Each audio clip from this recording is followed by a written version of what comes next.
Tapos tililipat mo sa kabila sa Ate Arlene. Maganda doon Ate Arlene, magugustuhan mo doon, maraming tao doon. Magpakabait ka doon ha. Ganito lang pala tayo. Namimiss mo kami. Pero lagi naman kami nandoon. Kasi araw-araw kami napunta doon. At doon mas marami doon, mas marami doon nakikita ng tao kaysa dito. Andun yung iba nating kasamahan, kasi iba nating angels. Kapakilala ka namin doon. Abangan po na abangan po natin yung paglipat ni Ate Arlene. Sandaan? Ito, tayo natin. Ito pala sa tayo. Nilipat na po siya sa Bench TV Home 2. Mamimit na si ano yun? Ayan, sila Ate Tasha, si Tatay, Tatilian, kasi iba nating mga taga-alaga doon, no?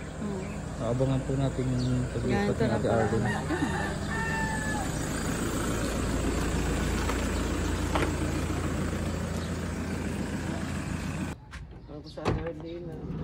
Ayan, sa Ate Shirley, si Ate Arlene sa Bench TV Home 2. First time yung makapunta dito.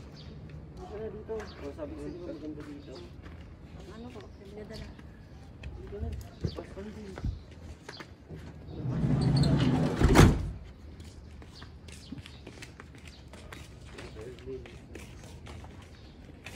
Tao po yun.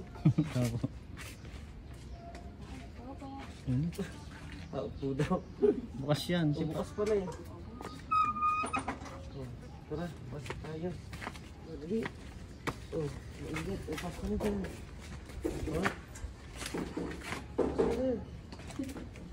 Sabi ni bago. Umagal ka. Kaya kay Martin. Martin, may bago kayo kasama. Hello.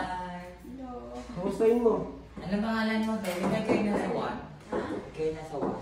Ha? Ikaw po yung nasawan? Martin, papayin siya. Ayun po ka pala din po. Ano na ito yung magiging bago mo, tahanan. Masasaya yung mga kasama mo. Enjoy ka lang dito, dito ka lang. Tapos kung tanli ka mo po rin, may labahan doon, nagwalis ka. Saan maglalaban ng ano? May ano din. Anong sasama mo, may bago tayong kasama, may bago kang kasama? Ito, nakaka-excite lalo. Ang sarap magkaroon ng mga maraming kasama. Ano ba? Kati ano din ha, dito pa lang ha. Masaya dito.